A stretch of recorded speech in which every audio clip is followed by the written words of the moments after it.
So just make sure we're recording. Cool. Tonight we're going to just build upon what we learned last week with computers. And I'm going to just sort of mark out on my board where my inline is, which is right about there. I can draw from there because I left my nice camera at home. So I only have about like that much room to operate on the board, somewhere right around there. So academics like to categorize things. And that's actually also what just the human mind does. So you all have already categorized me. And you've put me in some little category in your head. You have some box. And you're like, you know, it might be good teacher, bad teacher box. Or maybe it's more of a spectrum for you. Or it might be weird and normal. I might be in one of those boxes. Or it might be, I don't know. But you categorize things. So we categorize cars. Those are nice cars, expensive cars. Those are not nice cars or normal cars. You know, we have cars and trucks, and right? We categorize things. So academics like to categorize things. And we take bigger things and we break them down into smaller things. And that's a way to understand something. Take something that's big and break it down. And so that's what we do with computers. And these are just arbitrary categorizations, but they're also the ones that are generally used, and they make sense too. So when we talk about computers, whoops, I started writing the second word first. When we talk about computers, we can say that computers are made up of, and some of this might be review, we might have already mentioned some of these things, but this will all lead somewhere. Computers are, we could break that into hardware and software. And if you stop and think about that, those are the two pieces that a computer needs to operate. You need the hardware and you need the software. And the hardware is anything that's physically hard. So you can touch it, drop it, break it, that's hardware. And software is the logic, the program that's running on the hardware. So the software runs on the hardware. Sometimes you'll see that, you know, you'll see stacks drawn out, you know, where it's like hardware and then operating system, abbreviated OS, and then application software. And that's a pretty good diagram because that shows you that an operating system is written to communicate with hardware. Operating system makes that system operate. And then application software is written to run on a certain operating system. Can I run software built for a Mac on Windows, ignoring dual boot? Yeah, no I can't, right? Like software written for Mac has to be run on a Mac. Software written for Windows has to be run on Windows. That's because the software is written for a particular operating system. And the operating system is written for particular hardware. It used to be that the Mac operating system and Windows operating system needed different CPUs, different hardware, because the CPUs they're from different manufacturers and they had different instruction sets about how to use this CPU. So the operating system was written for the hardware. Interesting. So you'll see hardware and software, right? Like here's the hardware stuff and here's the software stuff. And here we've broken software up into operating systems and apps. Okay, cool. Broke it up that way.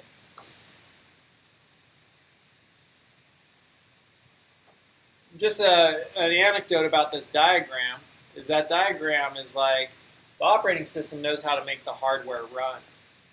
So the operating system knows there's thousands of printers out there. The operating system knows how to print to all of those thousands of printers or figure out how to print to those thousands of printers. So if I write application software like Microsoft Word or Microsoft Excel, I don't have to figure out how to print to all those thousands of printers, right? I just give the print job to the operating system. I say, here, print this. And the operating system says, okay, cool, I know how to print that. Here are the printers available. Which one do you want? We could go to that one. Sweet, there it went. I know how to talk to that printer. So operating system talks to the hardware. And the applications talk to the operating system. Cool. Right? Just kind of breaking things apart. Bigger problem, break it apart so we can understand it. See, I'm a little bit like was a little bit short slept today, and then I didn't get enough protein, and like whatever that cool little anecdote I was also going to tell you, it just left. Applications, operating system, hardware, going to printers, drivers. Didn't tell you about drivers, but oh well, if it's important, it'll come back. And we could further categorize hardware into I, P, O, S, which stands for input, processing, output, and storage. I remembered what it was. So also from that, we'll talk about this in a second. Also from this diagram, what you can see is there's good separation of concerns. In programming, we call this separation of concerns. And we break things apart to work kind of in little modules, modular programming. And so here, like this can all die.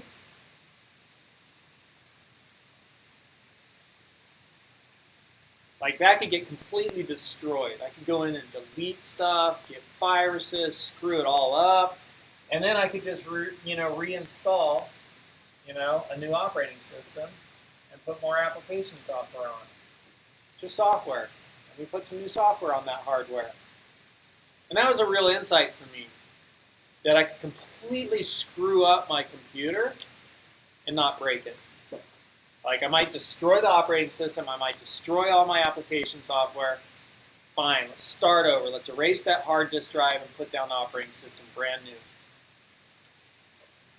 That was an insight. That's a big insight. How many people that's an insight for you right now? Like, oh, holy shoots. Right? I could totally screw up my operating system and just reinstall another one. And there's even like a little secret word that you can Google, which is restore. That's basically it. Restore Windows, or restore Mac, or something like that. OS. You might Google something like that, and then you could okay, everything got screwed up. I'm going to restore it, and there'll be a little automated process. You just do a couple of commands, and it all just gets done automatically, and it brings it back as if it was brand new. The day you took it out of the box. All right? Like, welcome, let's set up your account. And it's like, oh, cool. All those viruses, whatever, all those bad websites my whatever partner roommate was looking at, all gone.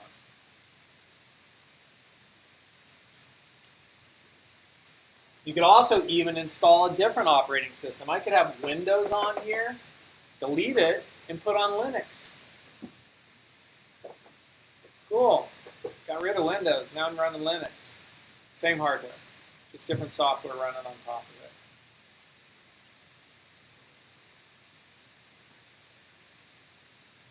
And if your computer gets really old, then you might say, well, Windows is really intensive. Demands a lot of resources.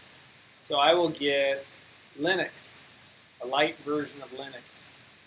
Ubuntu or maybe something else, and I'll run just an operating system which doesn't demand as much from the hardware. And then that computer can still be fine for surfing the web, maybe. So just because somebody's selling a 4 or 5 year old computer at a yard sale, or you have one, it seems too sluggish. Yeah, just put a lighter operating system on it.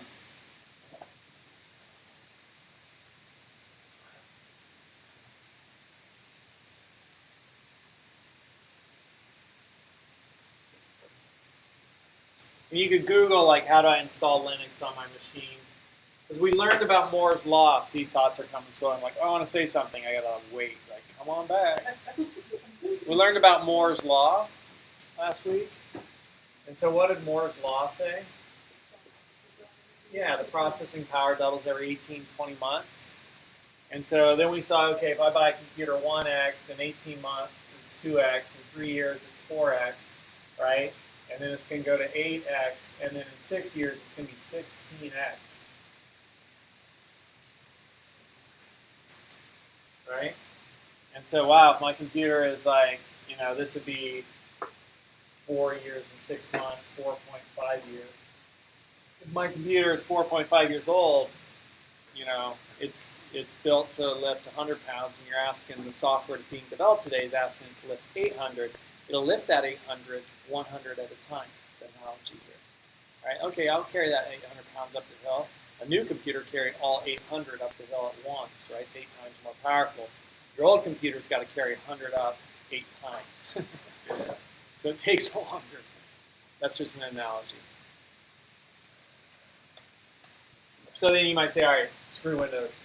You know, the new version of Windows, we're going to put Linux on.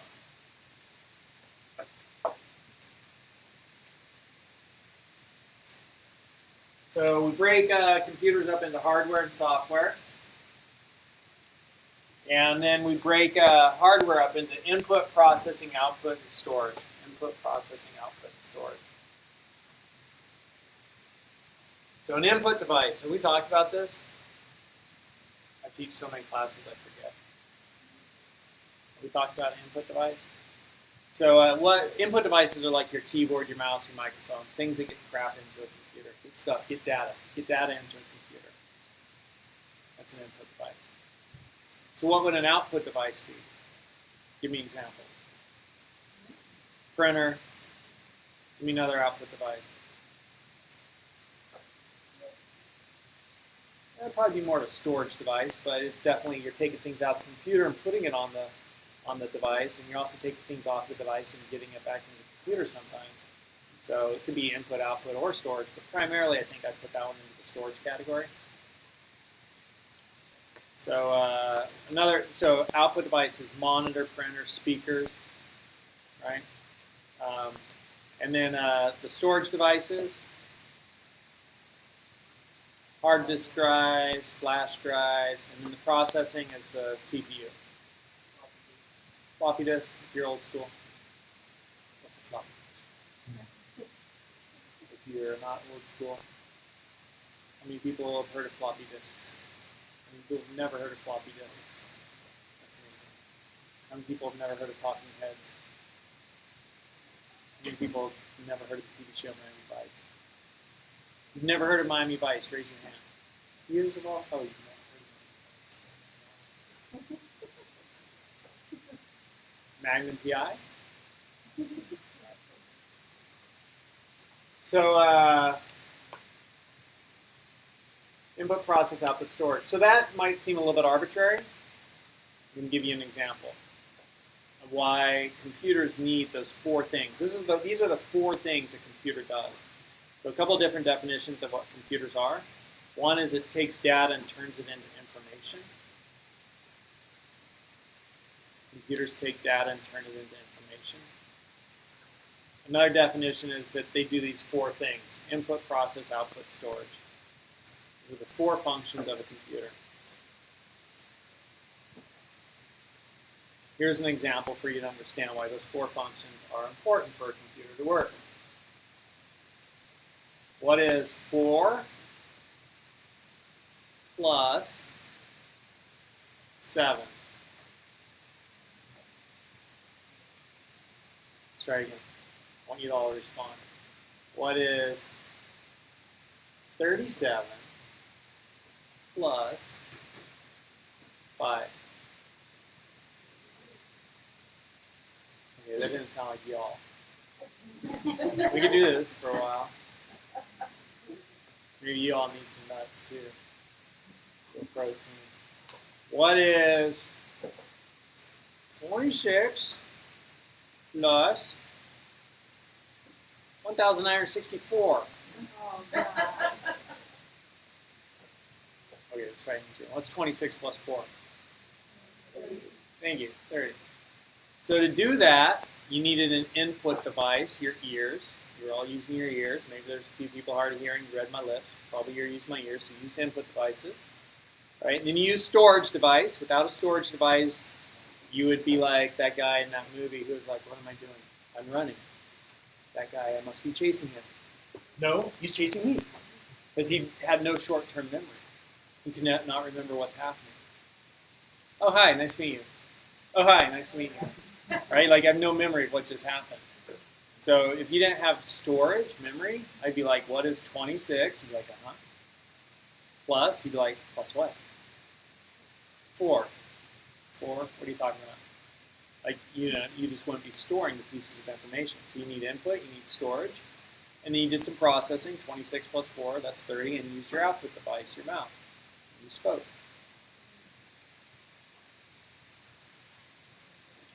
So computers are pretty much just like your brain. You know that the original computers were actually humans? That's where the term comes from. They were hired to compute shipping tables in England, and the job is called being a computer. I compute figures for shipping tables. I'm a computer. That's where the term came from. So, those are the functions of a computer. And it's really important that they do those things: input, processing, output, storage. Storage is one of the most important. Well, they're all important, but I call this computer remembering. Because remembering stuff is one of the important ways computers are built. Computer remembering. And I don't call it storage, and I don't call it memory, because those words mean something else when you talk about computers. So I call it computer remembering. And when we talk about computer remembering, we're going to talk about different places where a computer can store information. And so here's the CPU. And the CPU is the central processing unit. And then we have places where computers can remember stuff.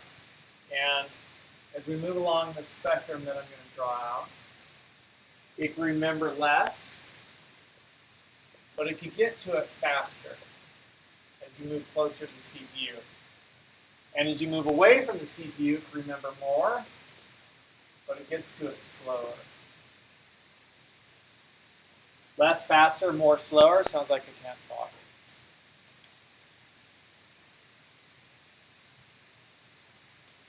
So we'll start all the way out here. And this stuff is also called out here. And let's draw a little line here. This is called secondary storage. And this is the stuff that you store, and the power goes out, it's still stored there. And that is known as non-volatile.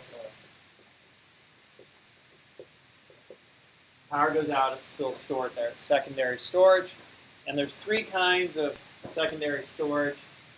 There is solid state, magnetic, and optical. And those kinds of storage things are like a solid state drive or a flash drive. This is a hard disk drive or tape, or if you're old school, floppy could also go there. This is a CD, DVD, Blu-ray. Those are optical storage devices. So that's how we categorize storage devices.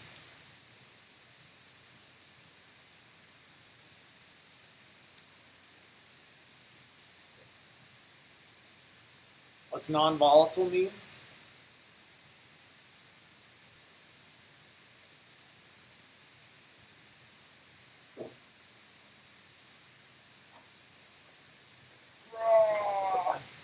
Volatile would be like, who drank my beer?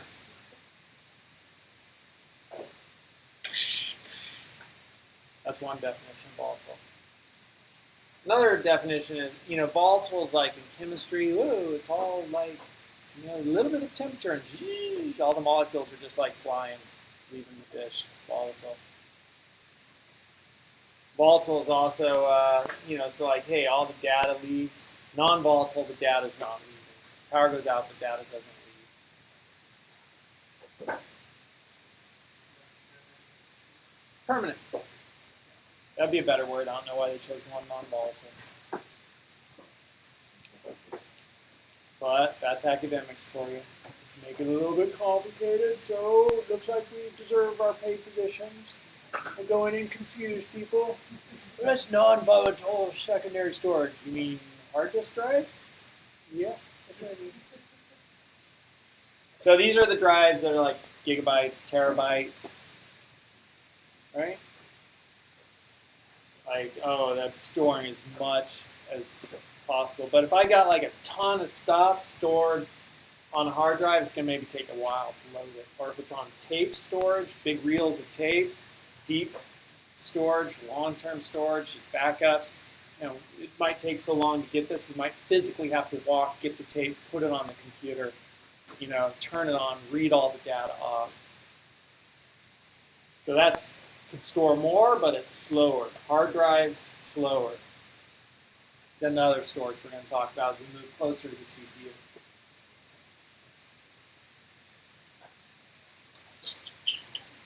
Let me see a show of hand. Which is better? First of all, what does SSD stand for? Solid state drive, solid state drive. So it's a solid state technology, solid state drive. What does HDD stand for? Hard disk drive. Okay.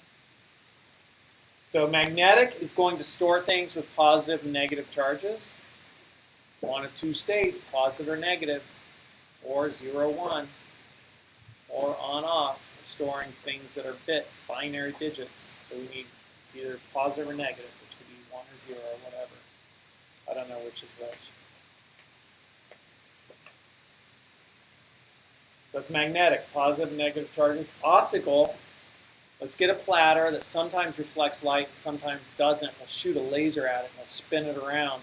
And if the laser bounces back, that'll be, you know, one state. And if it doesn't bounce back, that's the other state, binary. So that's how we store our 0s, 1s on CDs, DVDs, Blu-ray. Is that laser bouncing back or not? Binary. One or the other.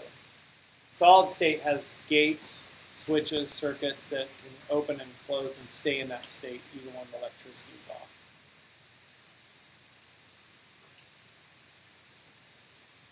So which is better, SSD or HDD? Why? Who would rather have an SSD? Who would rather have HDD? Okay, cool. What are your reasons? Yeah, it's more. Yeah, for your dollar, you get more with a hard disk drive. It's cheaper for the storage. What's the reason for the SSD? It's faster. All right, so this is more expensive than a hard disk drive, but it's faster. So instead of waiting 40 seconds for your operating system to boot up, you might wait 12. That's 28 seconds. I'll pay another $400 for that.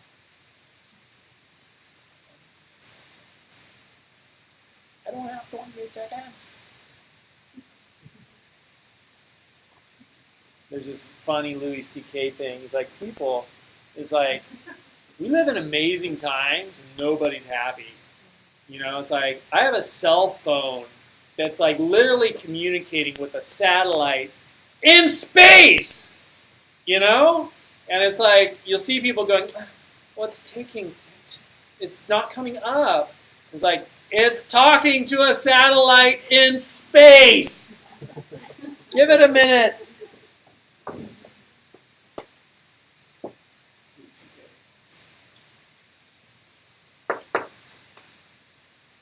So this has moving parts and is less expensive, and you know, dollar for dollar will store a whole lot more stuff. But because it has moving parts, it's more susceptible. It's not as durable as a solid state drive. So solid state drive, no moving parts, super fast, and more expensive. This has moving parts, not as durable, and less expensive. So the best situation is like I want an SSD for my operating system is going to be on that, and I'll have a hard disk drive also for like storing all my other software and all my data and all my video files. So my operating system will turn on instantly, but then like I need to get some video files or something, I'll have all that stuff stored on my hard disk drive. So you'll see a lot of computers, hey, it comes with 256 gigabyte SSD and a 1 terabyte HDD. And you're like, oh sweet, 256 gigabyte SSD, put my OS on that, and this is where I'll put all my files.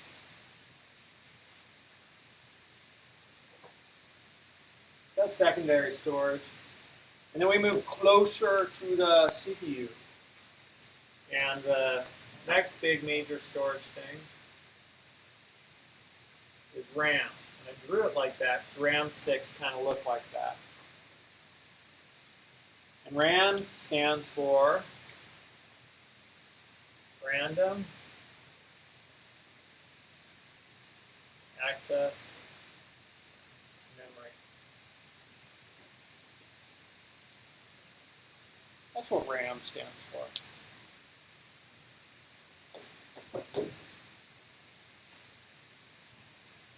Why do they call it random? That's kind of random. What the hell, man? It's a good guess. It's a good guess. So when we talk, anybody know?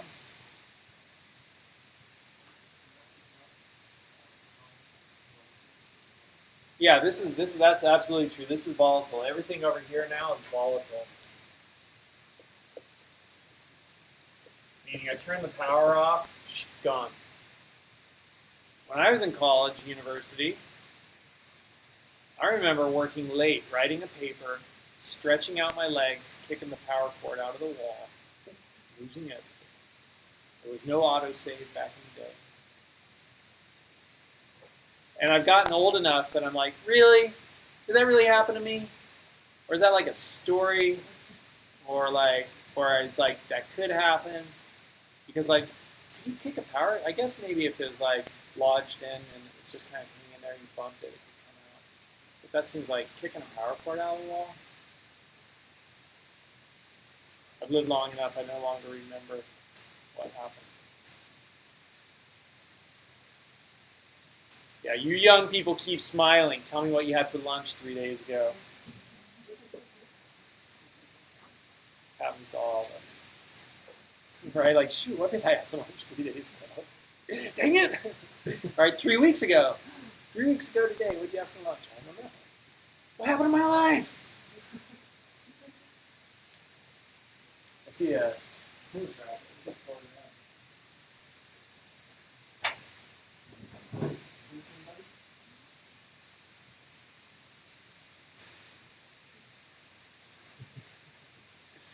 And I have a pointer. And an access memory. And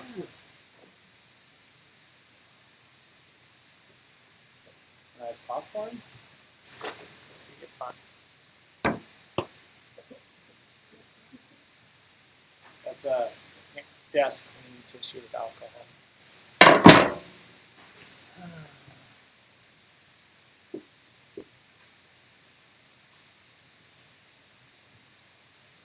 Random access memory. Why do they call it random?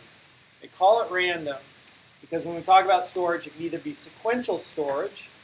So like tape is sequential storage, like a tape, cassette tape. When I was young, we used to have music and it would be on cassette tapes. Before that, it was on something called, was it Super 8? What were those? No, that was the film. 8-track. Oh, right? They're like this big. And, on cassette tape, if you wanted to listen to that one song you really liked, you'd have to fast forward past all the other songs until you finally found it. And you'd go too far, you'd have to rewind it. And that's sequential access. You get to everything in sequence. Random access is I randomly can jump to any point at the storage. I could randomly jump to that point. I could give me any random point. I could go right there. So that's random access. So I can jump to any point of the data. CD is random access. Play song 9. Laserhead just goes there, plays it. Give it any random point, it'll jump to it and play it. So that's random access memory, randomly accessing. And it's volatile. Nobody ever calls this primary storage except textbooks, so I'm not going to write it down. But you will hear secondary storage sometimes out in the wild. And then next, we get a little bit closer.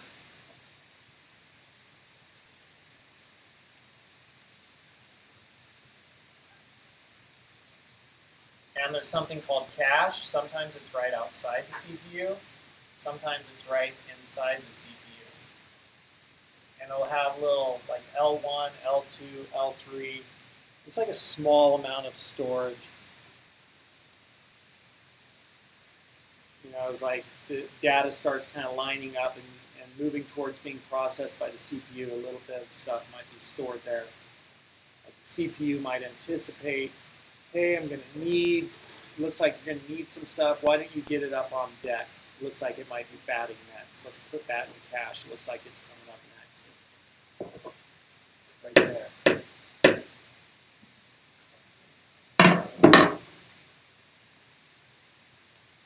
I watched a YouTube video today. How many people have heard of the band YouTube? How many people have never heard of the band YouTube? This is like my new favorite game. It's like I'm continually stunned that I'm so old. How many people have never heard of the band YouTube? Raise your hand. You've never heard of YouTube. You've never heard of YouTube? Anybody else never heard of YouTube?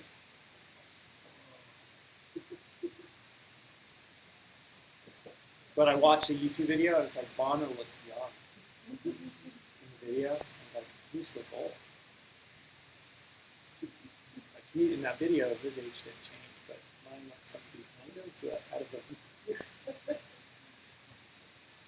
So cache is like way too many personal stories to that, sorry. And then we also have registers. This is more place where zeros and ones get stored or remembered as the computer's processing.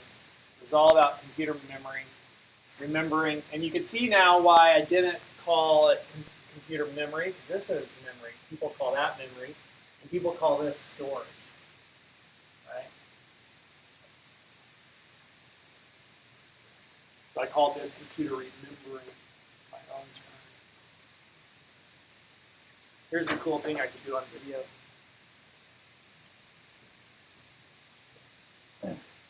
I disappeared on their side of the screen, and then I disappeared on this side. It's like, what happened? That's magic.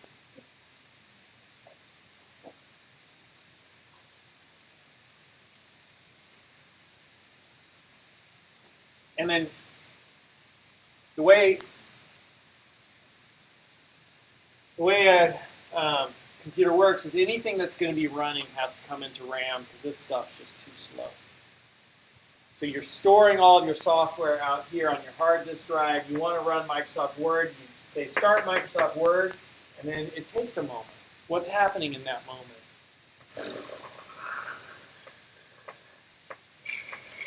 All these zeros and ones are flying into RAM, which is the code that tells the computer how to run Microsoft Word. And then when it's in RAM, it's fast enough that it can run and not seem slow. You say, I want to watch that video I have stored on my hard disk drive. All the data gets loaded into RAM and then it plays. So everything that's going to run has to make its way into RAM. Including the operating system. Power goes out, everything over here is gone. Operating system stored hopefully on your SSD. You turn your computer on, the SSD has to load operating system into RAM first.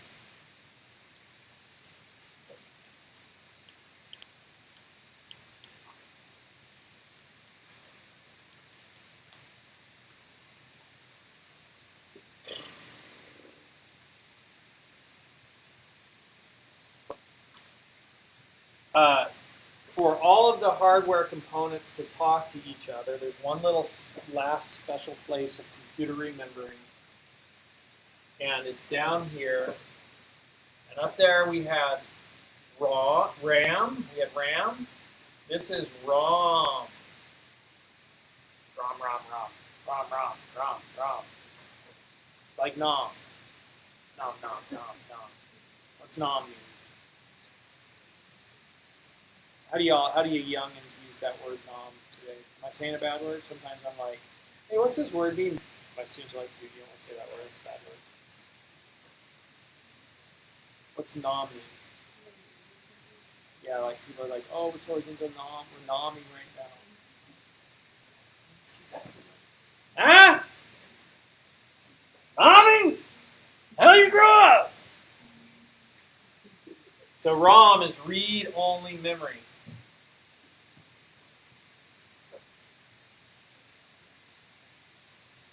A bit of a misnomer. You could also write to it. In computers, we talk about reading and writing a lot. You could read this, read permissions. You could write to it, write permissions. You could read and write to it.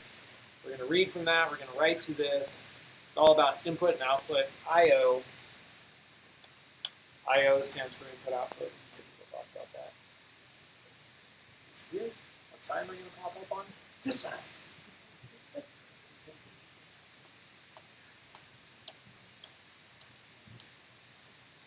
I'm a little bit poured out of my mouth. Read-only memory. And it's a misnomer because you could write to it. Why did they call it read-only memory? Back in the day, you could only read on it. And then it got a little bit better, you could write to it. So it kept its name read-only memory. And it's on read-only memory, we store something called BIOS. And BIOS stands for basic input output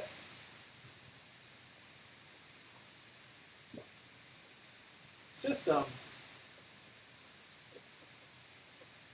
So I often call it basic input output software. It stands for basic input output system. That's BIOS. And I'm going to put on this a little plus and minus because it's a battery. There's a battery connected to ROM and BIOS. So it'll give it always a little continual little flow of electricity, just like a watch battery. It's always getting a little bit of electricity. When your power's off, it's still getting a little bit of electricity. So that it can remember your settings, your BIOS settings, like a really low-level BIOS password, which before it even loads the operating system, you got to enter this password. And if anybody ever has one, you want to defeat it, you just open the computer up, pull out the battery, forgets everything, put the battery back in, turn the computer on, no password.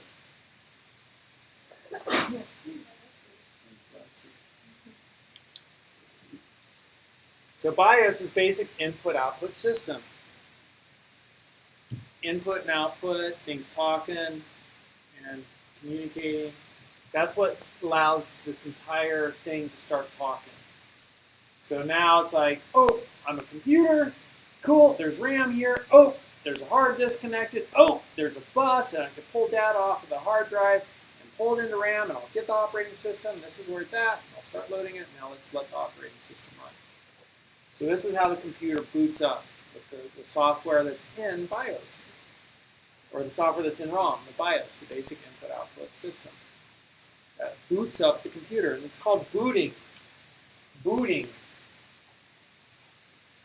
Booting. Why do they call it booting? Hey, I don't know!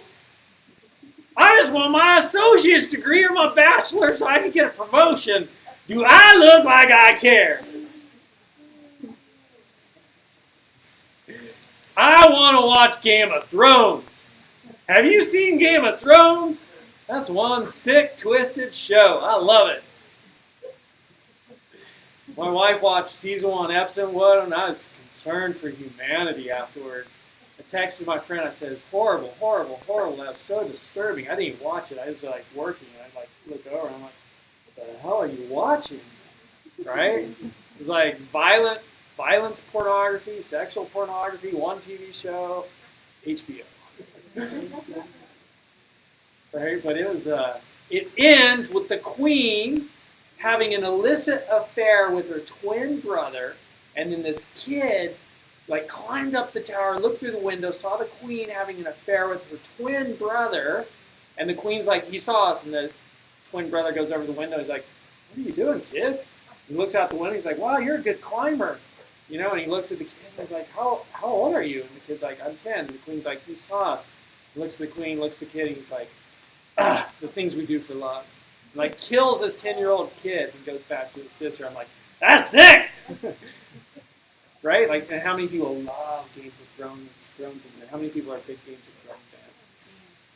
What is it that's like, does it, I texted my friend, he's like, "I know, it's so horrible, and it gets even better." You know? I'm like, I think we're doomed as a species. We got Pyong Jong Yong or whatever his name is. Any moment, dude. What is his name? You tell me. How do you say it? I don't know how to say his name. How do you say it? Yeah, North Korea. Oh, is Pyong Jong Yong the town? Pyongyang? What is it? I don't even want his name in my consciousness. I bet you he likes Games of Thrones too. Go have military exercises! The sex is amazing. It's crazy. Booting. Why do we call booting? Wait. Why do we call booting? Nobody knows? Because y'all in Texas, there's a saying, pick yourself up by your bootstraps. How many people heard that saying? So you pick yourself up by your bootstraps. You did it all by yourself. So the computer gets itself up and running all by itself. It booted itself up. Right? Because that was like a challenge at first. Like, how do we start getting these components to talk to each other? You know, the software's over here, the hardware's over here. We need something that's like the in-between land. So you know what this is colloquially called? This ROM, this is called firmware. Because it's a combination of software and hardware. It's software that's permanently burned into hardware. So we call it firmware. It's kind of like halfway between hardware and software. Oh, dang, that's fancy. I'm sure I just violated all kinds of rules that I'm not supposed to do as a teacher. You know the absolute guaranteed way to get everybody's attention in the audience anytime you're giving a public presentation? You want to know this? I probably shouldn't tell you this. That's it, right there. As soon as you say I probably shouldn't tell you this, everybody's like, what?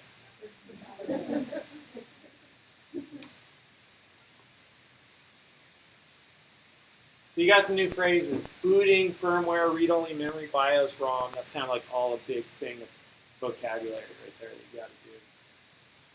But this stuff, storage, secondary storage, solid-state magnetic optical, SSD, flash, HD tape, CD, DVD, Blu-ray, all that should make sense. This organization of different computer remembering places. You get more over here, but it's slower to access. You get less over there, but it's faster to access. Then you have RAM. RAM is really kind of like the working brain, where, okay, this is everything I'm doing. It's all got to be in the RAM. And then you have your CPU with cache and registers. You know, what you really look for when you're buying a computer is like, hey, how much RAM am I getting? And so you'll see like, hey, I get, I don't know, how much RAM? 60. How much is it? How much RAM do people get these days? 512 gigabytes? 8 gigs? 8 gigabytes of RAM? That's it. I think it's a lot more than that, isn't it? We'll have to look it up. And then here, you know, like, am I getting a solid disk drive or a hard disk drive? That's like stuff that we'll go computer shopping here in a moment. We'll look at some of this stuff. Right? And occasionally you'll see, oh, you get some cache, L1 cache, L2 cache. Most people are like, oh, no. And C-A-C-H-E, not C-A-S-H. Like a weapons cache, like all the hillbillies up in the hills have. Cache. And then there's something else, you know, like there's a big board that holds all these components, and this is called the motherboard. They call it the motherboard because the mother, just like in a family, holds everything together. In a computer, the motherboard, or it's like, hey, it's the big mother. I don't know. They call it the motherboard. Everything's connected on the motherboard. There's a big motherboard in there. It's just like literally a big piece of green cardboard looking stuff. And all this components on top of it. Looks like you're up in an airplane looking down at a city, right? And you have all these little things like buildings or whatever, but they're like transistors and circuits and a battery, CPU. Oh man, that's the motherboard. And then on the motherboard you have buses. They call them a bus. Okay. And those are just like gold wires. Those are gold wires that the data transfers on the bus. Just like etched on wire that data moves back and forth and around on. It's the bus. It's like we move around on the bus if we want to in the city. Hey, you get free bus passes now as a city college student. Data moves around on the bus in the computer.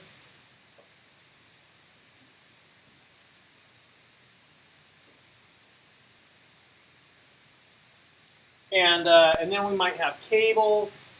So on our motherboard, there might be like a little connector here, and then that's not little.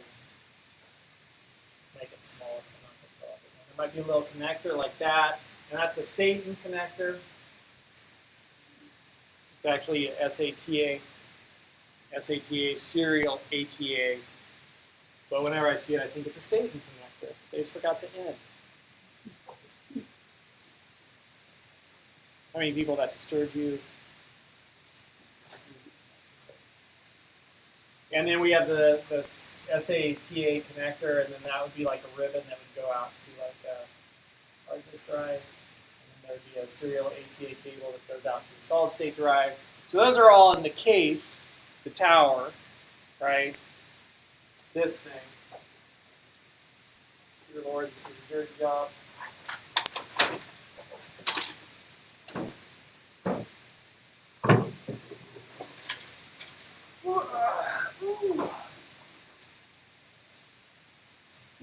Case. And then inside, we have the motherboard. This kind of gold-looking board back there, and that gold stuff are all the buses. And then over here, we'd have our hard drives, our optical drives, in those bays, and then we'd have cables coming from them and plugging into the motherboard somewhere. And then here's our power supply with these, and they plug into the hard drives and stuff to run them. That's where the battery used to go for this computer. CPUs plug in right here, however. This is the case. Put this back where it came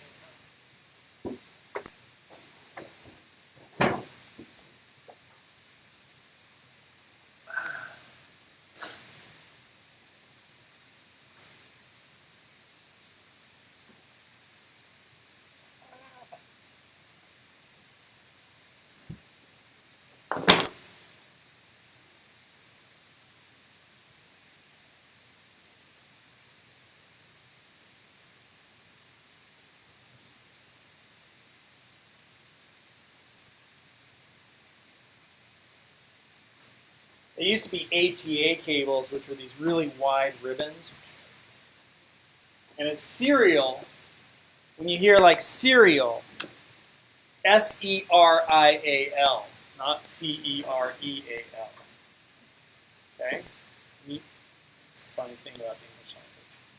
When you hear serial, like serial ATA, or where else have you heard serial? Like what does USB stand for?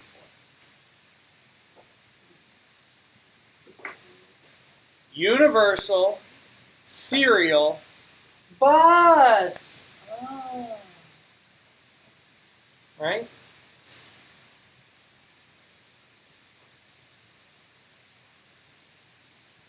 So serial means it goes one at a time. Right? I'm going to take my time here. One at a time. Oh, just take a number. I'm busy. I'll get you. Just wait. Serial, one at a time. So they're sending the zeros and ones in a single file line. Serial. And sometimes you'll hear parallel. Parallel cable or parallel port. That's like a whole bunch of stuff in parallel. Data's like a freeway with multiple lanes. Surprisingly, serial's super fast. Who would have thought? And then we have word size. We need to talk about word size. I don't know what color I'm going to get. Good blue kind of vocabulary. So word size is how many zeros and ones can the CPU deal with at once. So have you ever seen that thing like, oh, are you running a 32-bit or 64-bit system? Do you want to install the 32-bit or the 64-bit version? How many people have seen that? Cool. So word size is how many zeros and ones can your CPU deal with at once. Older computers, they could only deal with 32 bits at a time. The word size was 32 bits. You'd install software that would do 32-bit chunks. The newer ones can do 64-bit word size. Oh, cool. Faster. Twice as much.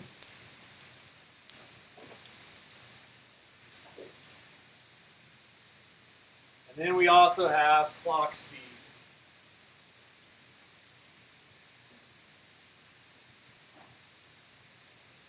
Boop, boop, boop.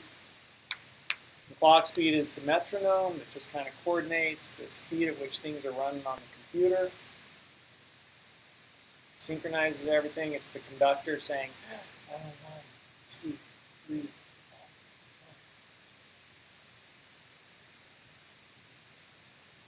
The clock speed. Just setting the pace. By 2.7 gigahertz. So this will process 2.7 gigahertz, which I think is billion things a second. Giga is billion. Mega is million. Kilo is thousand. Kilo thousand. Megabyte, mega, million. Giga, billion. Crap, 2.7 billion things a second. That's what we're talking like, whoa. One of the inventors of a supercomputer said, what would you rather have? I think his name was Alan Cray or something like that. Yeah, Cray machines. So what would you rather have, 1 ox or 1,000 chickens? He said, I'll take 1,000 chickens if I could coordinate their work. I'll be more powerful than 1 ox. Not sure what that would look like, but 1,000 chickens pulling a plow. Actually, 200 chickens can pull a plow, so now I pull 5 plows.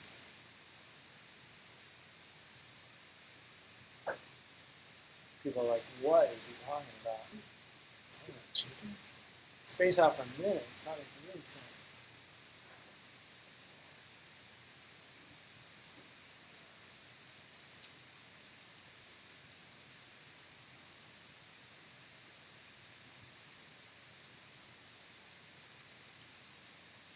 That's pretty good. Anybody have any questions about any of this stuff?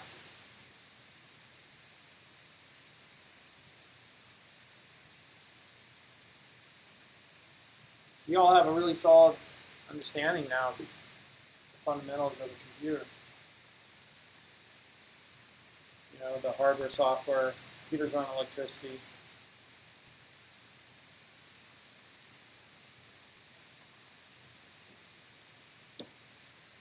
How many people this doesn't seem too bad? It's like, oh, that's pretty easy. I can remember all that stuff.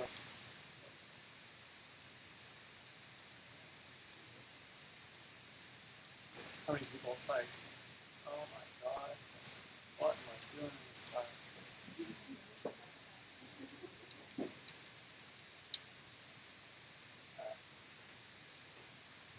Seems like there's something else I wanted to show you, but I'm sure it'll come. It's good for now. 55 minutes.